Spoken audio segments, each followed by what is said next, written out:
दोस्तों नमस्कार। और आज जो हम लोग इस वीडियो में देखने वाले हैं वो देखने वाले हैं SDG 5 यानी कि सस्टेनेबल डेवलपमेंट गोल 5 के विषय में।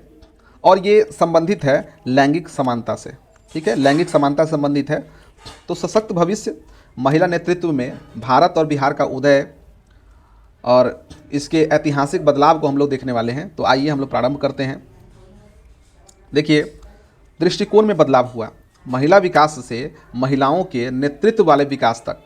यानी कि देखिए, पहले अगर अगर हम बात करें कि महिला का विकास का मतलब क्या था कि उनको शिक्षा के अवसर दीजिए, पोषण सुरक्षा दीजिए, ठीक है, उसको समाज में इज्जत दीजिए। तो ये तो हुआ कि महिलाओं का विकास इससे होगा। लेकिन महिलाएं नेतृत्व का विकास करें, यानी महिलाओं के नेतृत्व वाले विकास हो, तो ऐसी विकास की धारा को जागृत करना, ऐसी विकास की धारा को प्रवाहित करना, यही SDG गोल 5 का जो है वो लक्ष्य है। ऐसा नहीं कि महिला जो है, महिला के स्वास्थ्य पर ध्यान दिया जाए, शिक्षा पर ध्यान दिया जाए, ये तो मूलभूत बातें हुई। लेकिन क्या ये सभी चीज़ उनको समाज में समान कर पा रहा है? इसीलिए यहाँ पर दिया लैंगिक समानता। यहाँ पर महिला का विकास नहीं दिया हुआ, लैंगिक समानता की बात की जा रही है। खैर, आगे बढ़ते हैं। तो ये SDG 5 का मुख्य लक्ष्य केवल भेदभाव समाप्त करना नहीं, बल्कि महिलाओं को सशक्त और नेतृत्वकर्ता बनाना है। महिला विकास यानी वुमेन डेवलपमेंट, ये पारंपरिक दृष्टिकोण है। अब आज अगर नया भारत की अगर बात करें, नए बिहार की बात करें, तो महिलाओं के नेतृत्व वाला विकास यानी कि वुमेन लेड डेवलपमेंट की बात हो रही है। लैंगिक समानता केवल एक सामाजिक लक्ष्य नहीं है, बल्कि यह देश की समग्र GDP के लिए अत्यंत आवश्यक है। अब राष्ट्रीय ब्लूप्रिंट अगर हम देखें तो देखिए, लैंगिक समानता को भारतीय स्तर पर, केंद्रीय स्तर पर भारत सरकार जो है, या हम देखें तो हमने इसे 4 आयाम में बांटा है। पहला तो जीवन रक्षा, स्वास्थ्य और शिक्षा, ठीक है। दूसरा देखें तो सुरक्षा और न्याय। तीसरा देखें तो आर्थिक सशक्तिकरण और उद्यमिता। और चौथा देखें तो राजनीतिक और सामाजिक नेतृत्व।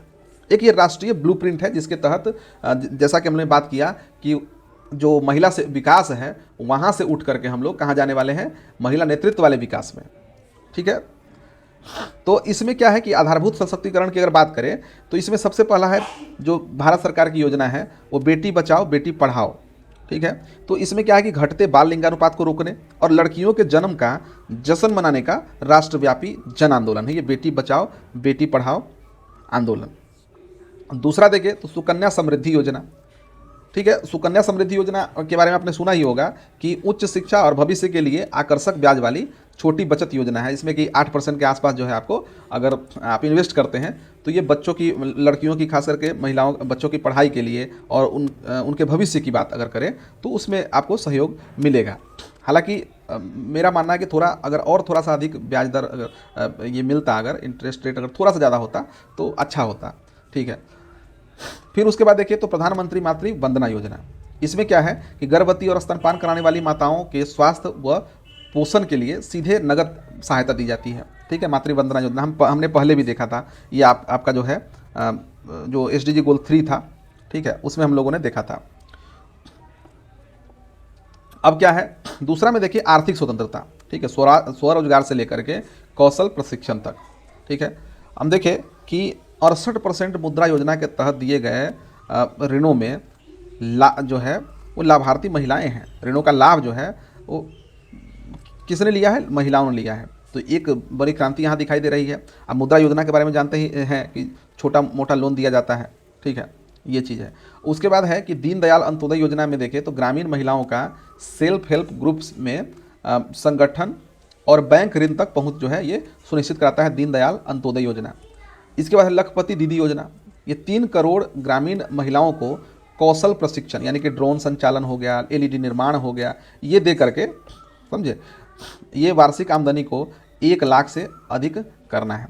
देखिए, हालांकि 1 लाख से अधिक अगर कहें तो काफ़ी मतलब ज़्यादा उतना अधिक प्रतीत होता नहीं है, लेकिन चलिए ठीक है। आम महिलाएं जो घर में बेरोजगार पड़ी हुई है, अगर वह 1 लाख का सृजन करे और 1 लाख से आगे बढ़ाने की बात अगर हो तो एक तरह से अच्छी बात है, और सरकार इसमें सपोर्ट कर रही है तो ये भी अच्छी बात है।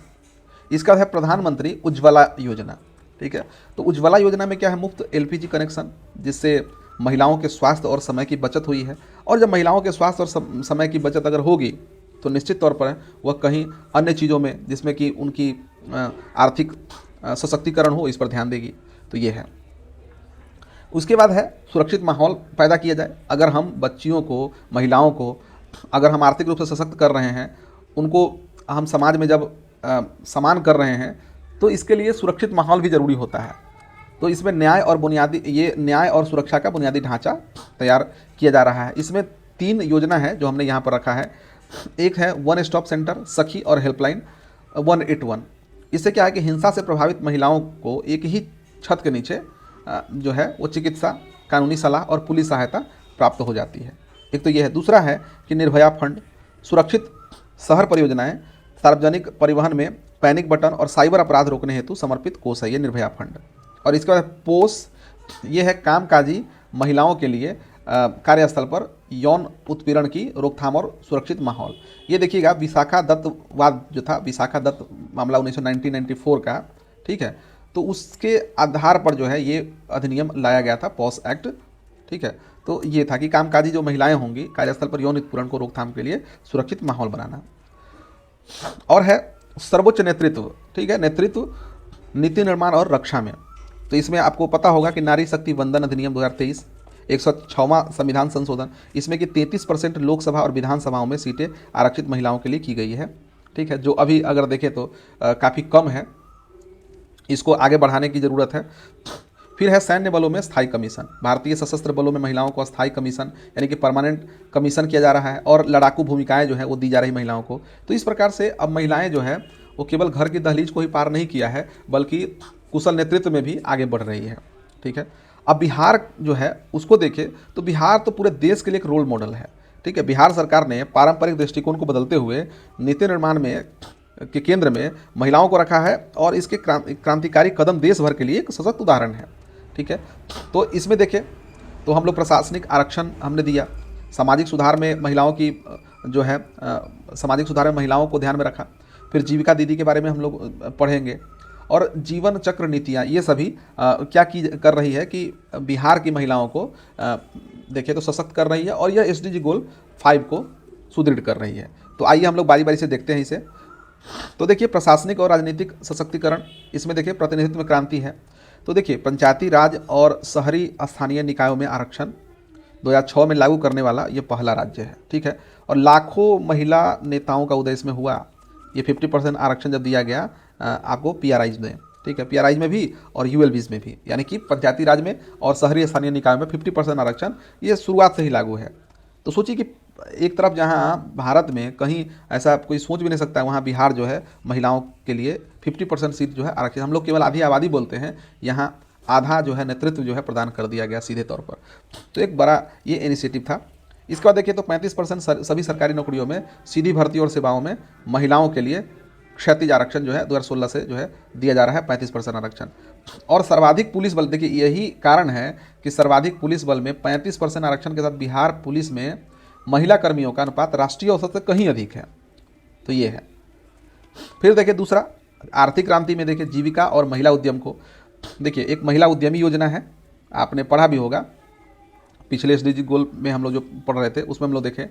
इसमें है देखिए जीविका में देखें तो 1 करोड़ ग्रामीण महिलाओं को 10 लाख से अधिक स्वयं सहायता समूह जो है बना करके उसको आर्थिक स्वतंत्रता प्रदान करना, बैंक ऋण तक जो है पहुंच सुनिश्चित करना, और सामाजिक पहचान की जो है अनूठी क्रांति के रूप में हम लोग जीविका को देखते हैं। और दूसरा जो है महिला उद्यमी योजना, इसमें है कि 10 लाख वित्तीय सहायता, इसमें कि 5 लाख अनुदान सब्सिडी दी जाती है, और 5 लाख रुपए जो है वो शून्य ब्याज जो है ऋण प्रदान किए जाते हैं। अब देखें तीसरा, देखें सामाजिक सुरक्षा सुधार में किस प्रकार से है, सुरक्षित और भय मुक्त समाज का निर्माण। इसमें पहला जो सबसे बड़ी भूमिका निभा रहा है पूर्ण शराबबंदी। पूर्ण शराबबंदी 2016 में हुआ, महिलाओं की प्रमुख मांग पर लागू। परिणाम क्या देखने को मिला कि घरेलू हिंसा, अपराध और सड़क दुर्घटनाओं में भारी कमी देखने को मिली। इसके बाद दूसरा देखें तो जन जागरूकता अभियान, बाल विवाह और दहेज प्रथा को जड़ से खत्म करने के लिए मानव श्रृंखला का ऐतिहासिक प्रयोग किया गया, ठीक है। और महिला हेल्प डेस्क, त्वरित सुनवाई के लिए राज्य के सभी थानों में अलग हेल्प डेस्क की स्थापना की गई है। तो ये सामाजिक सुरक्षा के लिए एक काफ़ी महत्वपूर्ण कदम है, जिसमें कि महिलाएं जो है वो भयमुक्त हुई है और सुरक्षित खुद को महसूस किया है। अब फिर देखें जीवन चक्र आधारित नीतियाँ, ये जन्म से लेकर के स्नातक तक जो प्राप्त होती है, ये अब मैं बात कर रहा हूँ मुख्यमंत्री कन्या उत्थान योजना की। तो अब देखिए कि अभी जितना भी एसडीजी गोल हमने पढ़ा है, लगभग सभी में अभी तक, ठीक है, 5 तक हमने पढ़ा है, लगभग सभी में हम लोग देख रहे हैं कि कन्या उत्थान योजना जो है वो देखने को आपको मिल रही है। तो इसमें क्या होता है कि जन्म और टीकाकरण, कन्या भ्रूण हत्या पर रोक। इसके बाद है साइकिल और पोशाक योजना में क्या किया जा रहा है कि स्कूलों तक पहुंच, ड्रॉप आउट रेट में ऐतिहासिक कमी हुई। फिर 12वीं पास होने पर 25,000 की प्रोत्साहन राशि, स्नातक पास होने पर 50,000 की प्रोत्साहन राशि। तो इस प्रकार से जीवन के हर चक्र में महिलाओं को बिहार में वो सपोर्ट किया जा रहा है। और आपको पता भी होगा इसका सीधे तौर पर राजनीतिक लाभ भी प्राप्त होता है वर्तमान सरकार को। तो खैर, हम देखिए कि सशक्त बिहार सशक्त भारत के नए प्रतीक है। लैंगिक समानता केवल नारों से नहीं होता है कि बल्कि आरक्षण, आर्थिक स्वतंत्रता और सामाजिक सुरक्षा के ठोस कानूनी और नीतिगत प्रावधानों से आती है। साइकिल चलाती लड़कियां और जीविका दीदियां आज बदलते और सशक्त होते बिहार का सबसे मजबूत प्रतीक है। ठीक है दोस्तों, तो हमने एसडीजी गोल 5 का अध्ययन किया और आशा है कि आपको ये अच्छा लग रहा होगा। मिलते हैं अगले वीडियो में।